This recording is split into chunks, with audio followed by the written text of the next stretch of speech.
Hello స్నేహితులారా! ఈ vlog అయితే మాకు చాలా స్పెషల్. ఎందుకంటే ఫస్ట్ టైమ్ అమ్మ బర్త్‌డే సెలబ్రేట్ చేసుకోవడము. ఇప్పటివరకి అమ్మ బర్త్‌డే డేట్ ఏంటో అసలు తెలవదు. ఈ 55 ఇయర్స్ నుంచి అమ్మ ఒక్కసారి కూడా బర్త్‌డే సెలబ్రేట్ చేసుకోవడం కాదు కదా! అసలు బర్త్‌డే డేట్ కూడా మాకు తెలవకుండే. అయితే ఎప్పుడు అడిగినా ఉగాదికి ముందు 3 రోజులు సోమవారం రోజు పుట్టినా అని చెప్పేది అమ్మమ్మ అని చెప్తుండే. బర్త్‌డే డేట్ అయితే ఏదో డైరీలో నోట్ చేసినారంట గానీ అది మిస్ అయిపోయింది. ఇంకెప్పుడొచ్చినా ఎవ్రీ ఇయర్ అసలు నీ బర్త్‌డే ఎప్పుడో గదా! ఈరోజు అయ్యుంటదా? ఈరోజు అయ్యుంటదా? అని ఆలోచిస్తుండే. అమ్మతో పాటు పుట్టిన వాళ్ళ బర్త్‌డే డేట్ కనుక్కుంటే తనది కూడా తెలుస్తదని చాలా ట్రై చేసినాం గానీ ఎక్కడా అసలు హింట్ కూడా దొరకలే మాకు. అయితే రీసెంట్‌గా మాట్లాడుతూ ఉగాది పండగొస్తుంది గదా! ఈ నెలలోనే నా బర్త్‌డే ఉంటది అనేసి అంటే ఇంకా ఎగ్జాక్ట్ డేట్ అయితే చూద్దామనేసి మ్యారేజ్ ఇయర్ ఒక్కటే గుర్తుంది మాకు. మ్యారేజ్ అప్పటికి అమ్మకి 15 ఇయర్స్ అని తెలుసు.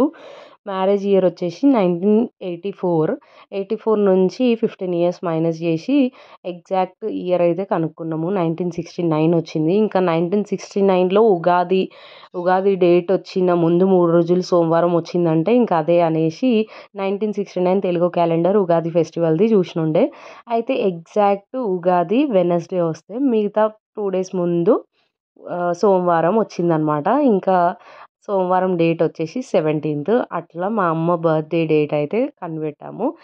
ఉగాది ముందు 3 డేస్ సోమవారం రోజు 17థ్‌కి అమ్మ బర్త్‌డే వచ్చింది. సో, మేము అనుకున్న డేట్‌కి 15థ్‌కి అట్లా చెక్ చేస్తే 2 డేస్‌లోనే అమ్మ బర్త్‌డే అని తెలిసింది. ఇంకా 2 డేస్‌లో సెలబ్రేట్ చేద్దామని అయితే ఫిక్స్ అయిపోయినాము.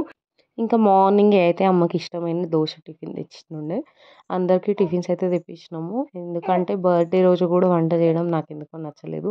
ఆ రోజైనా అమ్మకి ఒక హాలిడే అనేది ఇద్దామనేసి రోజు వర్క్ చేస్తూనే ఉంటది ఇంట్లో పని.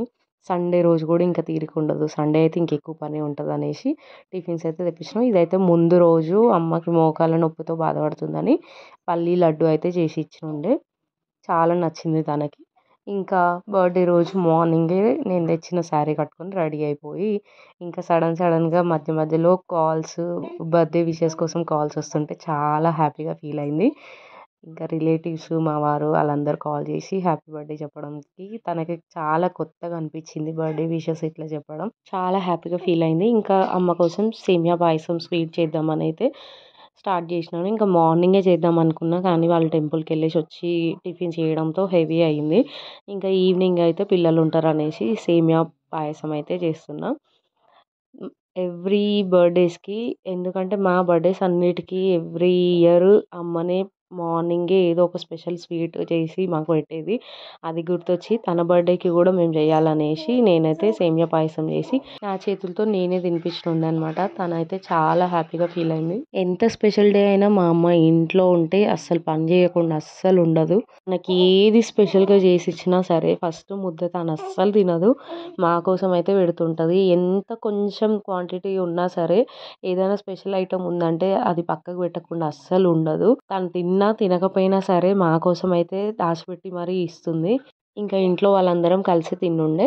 నైట్ డిన్నర్‌కైతే మా బాబాయ్ వాళ్ళు, మేము అందరం హోల్ ఫ్యామిలీ కలిసి తినడానికి డిన్నర్ కోసమని బగారా రైస్, చికెన్ కర్రీ, ఇంకా పప్పుచారు చేసినుండే. ఇంకా అమ్మనైతే అస్సలు వండమని చెప్పలేదు. వదిననే మొత్తం వంట అయితే చేసింది. ఇంకా ఈవినింగ్ కేక్‌తో సర్ప్రైజింగ్‌గా బర్త్‌డే సెలబ్రేషన్స్ అయితే స్టార్ట్ చేసాం.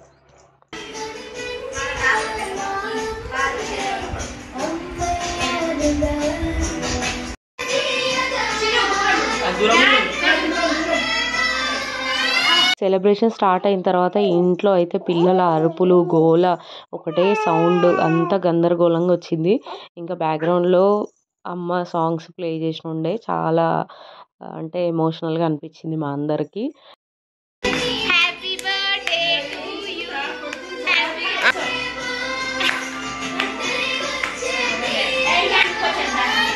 ఎందుకంటే అమ్మ 55 ఇయర్స్ తర్వాత ఇన్ని ఇయర్స్‌లో ఒక్కసారి కూడా తన బర్త్‌డేని సెలబ్రేట్ చేసుకోవడం కాదు కదా! అసలు కనీసం విష్ కూడా చేసుకోలేదు. అట్లాంటి డేట్ కూడా మాకు తెలీదు. అలాంటిది ఇలా ఫస్ట్ బర్త్‌డే లాగా అనిపించింది. ఏదో పిల్లలకి ఫస్ట్ బర్త్‌డే గ్రాండ్‌గా చేసినట్టు అలా మా అమ్మకి అదే ఫీలింగ్ వచ్చిందని అయితే చెప్పింది మాతోని. మన ముందే మన పేరెంట్స్ ఏజ్ అయిపోతుంటే చాలా బాధేస్తుంటుంది కదా చూడడానికి. వాళ్ళకి ఏవో అసలు వాళ్ళ లైఫ్‌లో సాక్రిఫైసెస్ తప్ప హ్యాపీనెస్‌లు చాలా తక్కువ.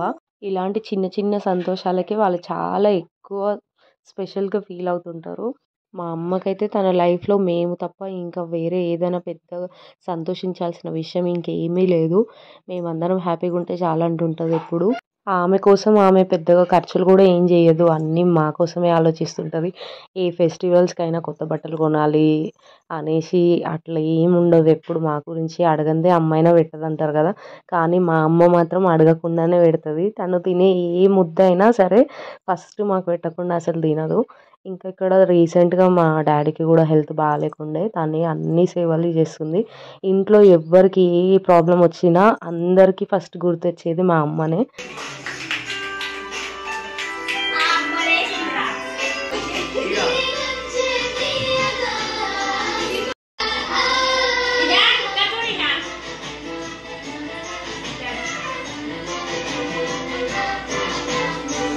నాకైతే అమ్మ అయితే గానీ అమ్మ విలువేంటో తెలిసొచ్చింది. తాను చేసే సాక్రిఫైజెస్ మా కోసం ఎంత ఓపిక లేకపోయినా, హెల్త్ బాలేకపోయినా మమ్మల్ని చూసుకోవడం. ఇంకా నా డెలివరీ టైంలో అయితే ఇద్దరు పిల్లలకి చాలా సేవ చేసింది.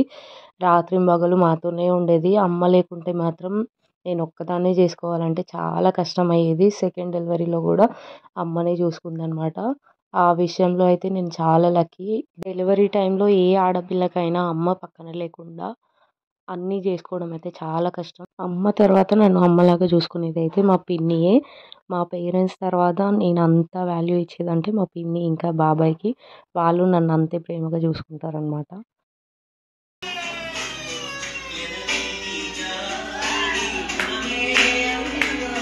Place it down,